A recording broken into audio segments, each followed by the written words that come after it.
안녕하세요. 큐티 세미나 김주현 목사입니다. 오늘은 C형 큐티에 대해서 알아보는 시간 갖도록 하겠습니다.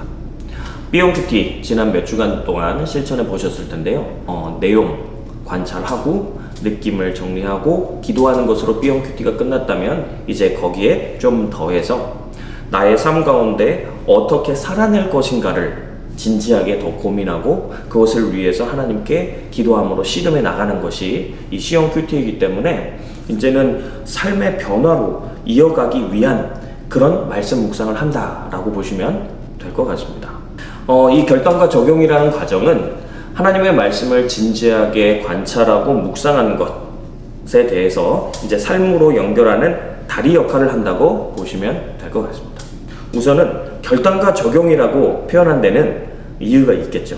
결단이라는 것은 내면적인 변화를 말하는 것이고, 적용이라는 것은 그 하나님을 향한 그 열망과 그 갈망, 그 나의 삶의 변화에 대한 진지한 태도를 실제적으로 어떻게 행동의 변화를 이끌 수 있도록 구체화할 것인가, 이것이 바로 적용 부분입니다. 그러면 나의 삶을 어떻게, 어디에 적용할 것인가 생각해 보도록 하겠습니다. 우선은 이 내면적 영역에서부터 시작해야 될 거예요. 나 자신의 영혼과 또 육체의 건강과 그리고 하나님과의 개인적인 관계에 있어서 내가 어떠한 삶을 살아갈 것인가의 부분을 좀 다루는 거죠. 예를 들어서 말씀의 중요성에 대한 본문을 우리가 딱 이렇게 접했다고 해보세요. 그럼 그런 마음 들겠죠. 말씀 이제 앞으로 제대로 읽을 거야 라고 하면 그 말씀을 제대로 읽을 거라고 하는 마음은 좋은데, 그럼 어떻게 구체화시켜서 읽을 것이냐? 하루에 말씀을 한 장씩은 꼭 읽을 겁니다. 혹은 우리가 지금 생명의 삶으로 큐티를 하고 있는데 큐티를 빠짐없이 매일매일 하겠습니다 라고 하는 이런 나만의 그런 하나님과 가까워질 수 있는 방법을 만들어 내야 되겠죠. 또 하나님께서 우리의 몸을 창조하신 분임을 우리가 배웠어요, 말씀을 통해서. 그러면 이 몸이 누구 겁니까? 하나님의 것이잖아요. 당연히 잘 관리해야 되겠죠. 그러면 내가 이제 운동을 해야 되겠구나. 내가 운동을 하려면 뭘 해야 되는 걸까? 뭐부터 시작하면 좋은 걸까? 이런 거를 진지하게 궁리를 해가는 겁니다. 그렇게 해서 건강한 신체를 가지고 하나님 앞에 더 헌신할 수 있도록 나를 이끌어가는 거죠. 이런 식으로 내면적 영역에서, 그러니까 나 안에서 벌어지는 어떠함에 대해 구체적으로 적용해보는 그런 단계가 있고요. 좀 더 나아가서 이제 관계가 확장되는 겁니다. 우리 가정 안에서, 또한 교회 안에서 나의 가장 가까운 1차적 그런 관계 안에서 어떻게 내가 그리스도인으로서 책임 있게 살아갈 것인가. 그리고 하나님께서 사랑이라는 계명이 가장 큰 계명이라고 나에게 말씀해 주셨는데, 내 가족에게 어떻게 구체적으로 사랑할 건지, 또한 내 교회 공동체와 어떻게 사랑하면서 살 것인지, 이건 역시도 단순한 마음의 문제이기도 하지만 실제로 우리가 몸으로 행해야 되는 부분이기도 하죠. 그래서 내가 이제 내 아내를 위해서 이런 것을 좀 더 해봐야 되겠다거나, 아니면 내 자녀들을 위해서 이러한 잘못된 버릇들은 고쳐봐야 되겠다거나, 이런 구체화시키는 것이 필요하다는 거죠. 그리고 더 나아가서는 일체적 관계망을 벗어난 그런 넓은 사회 속에서 우리가 날마다 접하는 직장이나 사업장, 그리고 여러 가지 관계들 가운데에서, 넓은 관계 가운데서 이 국가의 한 사람의 국민으로서 내가 어떻게 살아야 될 것인가, 그리스도인답게, 이것을 또 생각해 봐야 되는 거죠. 내가 단순한 경제인으로서 그냥 소득을 벌어들이기 위해서만 직장 생활하는 것이 아니라 바로 직장이 하나님께서 나를 부르신 사명의 터전이라고 생각한다면, 그러면 그리스도인으로서 어떻게 거기서 소금과 빛의 역할을 감당할 것인가. 예를 들면 그럴 수 있죠. 나보다 후배에게 일을 잘 가르쳐 주기 위해서, 그리고 그 사람이 닥친 그 현실의 여러 가지 고민들이나 근심거리에 대해서 내가 이미 걸어왔기 때문에 이러한 조언을 따뜻하게 해줘야 되겠다 라는 식의 이런 어떤 구체적인 그런 실천 방안이 나올 수가 있을 겁니다. 그러면 내 삶에 구체적으로 적용하려고 한다면 그래도 어떻게 되는지 조금 헷갈린다, 어렵다, 이렇게 생각하실 수가 있을 것 같아요. 그래서 9가지 정도의 질문을 던져가면서 우리가 한번 생각을 해보면 좋을 것 같아요. 영어로 머리 끝자를 따서 스페이스 패치라고 하는 것을 좀 기억해 두시면 좋습니다. 하나하나 좀 살펴보도록 하죠. 먼저 S. 네, 죄에 대해서 생각해 보는 겁니다. 말씀을 읽고 나면 그 말씀에 분명히 찔림이 있을 때가 있을 겁니다. 그리고 나의 삶에 비추어 봤을 때, 아, 내가 지금 잘못 살고 있구나, 아니면 잘못 가고 있구나, 이것은 당장에 끊어내야 되는 거구나. 지금껏 알지 못했던 것에 대해서 다시 알게 되는 것도 있을 테고, 늘 마음의 한구석에 찝찝한 것이 있는데 이번에야말로 정리해야 되겠다는 그런 감동이 들 수도 있을 겁니다. 그렇다고 한다면 그것을 구체화시키는 겁니다. 솔직하게 기록하고 그것을 내가 어떻게 이겨나갈 것인가, 하나님 앞에 정말 열심히 씨름해 나가보는 것이죠. 자, 두 번째, P, 약속입니다. 하나님께서 내 삶에 이루시겠다고 하신 약속이 있는가? 분명 하나님의 말씀은요, 모두에게 누군가에게든지 다 적용되는 말씀입니다. 그런데 그 약속을 붙잡고 내가 그것을 실제적으로 하나님께 구하지 않고 살아가려고 있을 수도 있어요. 그렇다고 한다면 하나님께서 내 삶에 이렇게 해주시기로 하셨던 그것을 나는 내가 누리고 살아야 되겠다. 그러면 무엇을 내가 붙잡아야 될 것인가? 그걸 찾아보는 거죠. 자, 세 번째는 태도입니다. 태도. 내 생각, 그리고 나의 삶의 방식 중에서 새롭게 고칠 것이 있는지를 살펴보는 겁니다.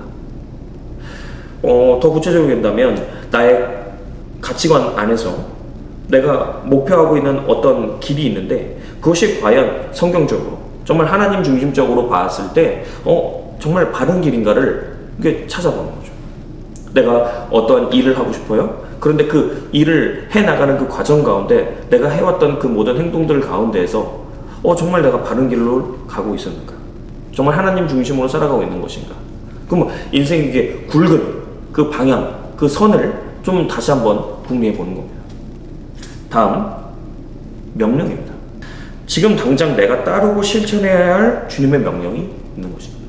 단적인 예로 부모를 공경하라고 하는 십계명 말씀은 항구적인 말씀일 것인데, 과연 내가 부모님에게 정말 내가 마음을 다해서 사랑을 표현하고 있고 효를 행하고 있는가?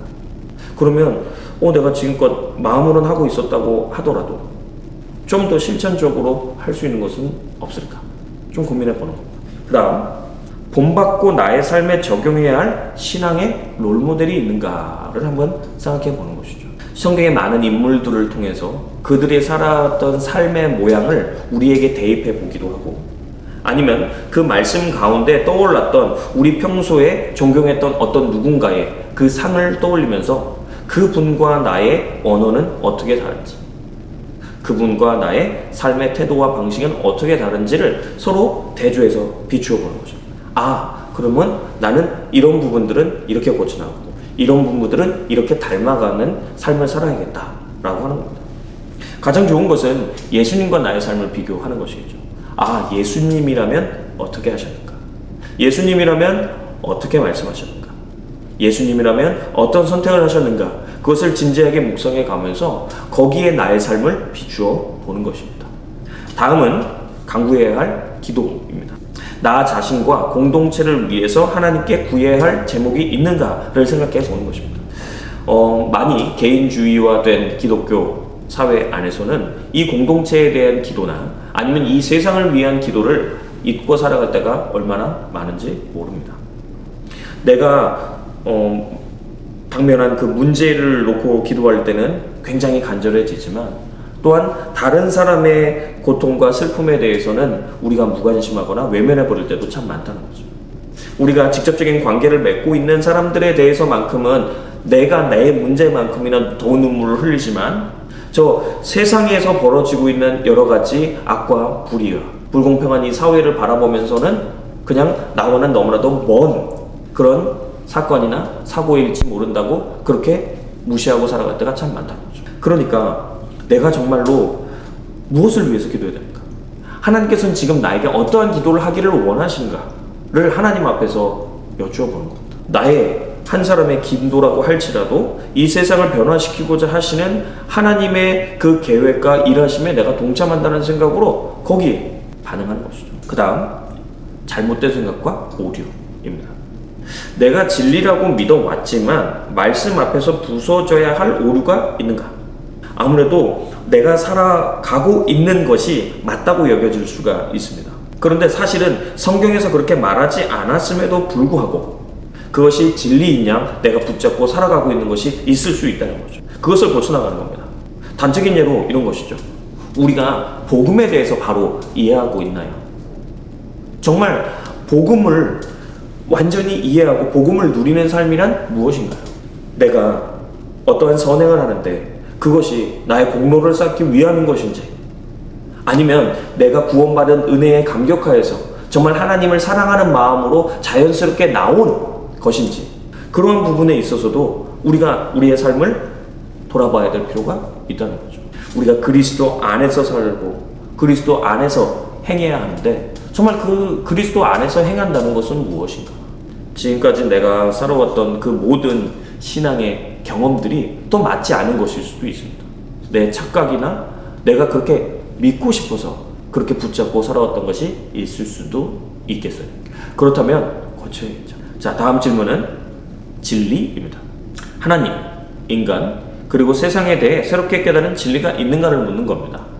앞에서 잘못된 생각과 오류가 교정에 초점에 맞춰서 있었다면 이 새롭게 배운 진리라는 것은 이전에 몰랐던 것을 내 삶에 어떻게 구체화할 것인가 하는 것입니다. 좀 단적으로 얘기하면 이런 것들이 있을 것 같아요. 내가 하나님에 대해서 알고 있었던 그 지식이 요만큼이었는데 말씀을 묵상하다 보니 조금 더 확장된 거예요. 그러면 그 말씀으로 인하여서 내가 찬양하게 되는 거죠. 그리고 그 하나님을 알았기 때문에 그 하나님을 닮아가려고 노력하는 시도가 있어야 되는 것이죠. 자, 이어서 찬양하고 감사할 이유를 찾아보는 것입니다. 내게 베푸신 은혜로 인해서 높여드려야 할 감사의 제목이 있는가를 살펴보는 것입니다. 말씀을 통하여서 이 말씀처럼 내 삶에도 하나님께서 역사해 오셨구나. 그 받은 복을 세어보며 그렇게 감사의 제목을 쓰고 그 감사로 인하여서 하나님을 찬양해드리고 그 감사하기에 하나님께서 받았던 바로 그것을 나도 다른 사람들에게 흩뿌리고 다녀야겠다 라고 하는 그 결단과, 그러면 실제로 그것을 사람들에게도 나눠주기 위해서 내가 무엇을 할 수 있을 것인가를 고민해 보는 것입니다. 자, 이렇게 9가지 질문, 이게 쓱 하고 지나가서 그래도 좀 모르겠다 하시는 분들이 계실 수도 있습니다. 다시 한번 이 질문을 보면서요, 생각해 보는 겁니다. 계속해서 고민해 보는 거예요. 그것도 적용하는 것도 반복적으로 훈련을 하다 보면 어떻게 하는 것이 좋겠다가 이제 나만의 방식이 또 생기겠죠. 그러니까 너무 어렵다고 생각하지 마시고 일단은 해보시는 것이 중요합니다. 자, 그런데 이 적용을 할 때에는 이 5가지 원칙을 좀 소개를 좀 해드리도록 하겠습니다. 일단 첫 번째, 개인적이어야 합니다. 두 번째, 실제적이어야 합니다. 그리고 세 번째, 실천 가능해야만 합니다. 네 번째, 점진적이어야 하고요. 다섯 번째, 평가가 가능해야 합니다. 이것을 하나하나 따로따로 설명하지 않고요, 한꺼번에 좀 묶어서 좀 설명을 해보도록 하겠습니다. 아까 그 말씀 읽어야지 뭐 이런 마음이 들 수도 있다는 얘기 드렸잖아요. 자, 생각해보세요. 내 이제부터 하나님이랑 친해지기 위해서 말씀 읽을 거야 라고 했는데 난 하루에 100장씩 읽어야지, 이거 말이 됩니까? 이거 말이 안 되죠. 네. 우리가 지금 직장 생활도 해야 되고요, 또 가정도 돌봐야 되고요, 또 해야 되는데 하루에 100장씩 읽어야지, 이게 좀 터무니없을 수 있습니다. 이게 어떤 특별한 기간을 두고 내가 이날만큼은 여유를 둬서 다른 사회적인 생활을 조금은 차단하더라도 하나님의 말씀에만 집중할 거야, 그래서 난 오늘 하루 100장을 읽을 거야, 이건 가능합니다.